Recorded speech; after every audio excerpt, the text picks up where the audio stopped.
মোহাম্মদ ইউনূসের মাথা খারাপ হয়ে গেছে। ও জানে এই ঈদের পরে কি হতে চলেছে। উনি দেওয়াল লিখন পড়তে পারছেন এবং সেজন্য জীবনের শেষ একটা সো কল্ড ইনলিগাল, অবৈধ হলেও একটা দেশের একটা রাষ্ট্রের প্রধান হিসাবে অবৈধ সম্পূর্ণভাবে উনি শেষ বিদেশ সফরটা চীন থেকে করে আসছেন। এবং আমার মনে হয় অবসর সময় বসে বসে এখন সেই দ্বিজেন্দ্র গীতি গাইছেন, হেসে নাও দুদিন বইতো নয়, কারণ ওনার সময় শেষ। ভারতের চিকেন স্নেক আমাদের সেভেন সিস্টার্সের যদি আঙ্গুল তুলে দেখায় বাংলাদেশ, ইউনূস তো সেদিনের মানুষ।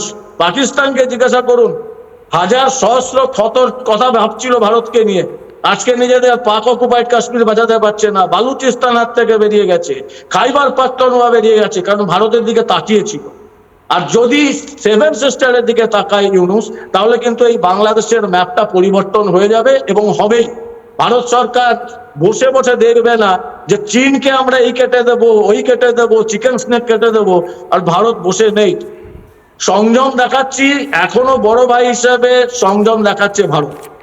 যেদিন আমরা দেখব, ওরা জানে এই নারকেল কুলটুলদের প্রপিতামহরা 71 সালে যারা ছিল, এই ভারতের কুকরির ধার জানে। 92,000 পাকিস্তানের সৈন্যর প্যান্ট খুলে নেওয়া হয়েছিল, এরা তো সেই হিসাবে কিছুই না।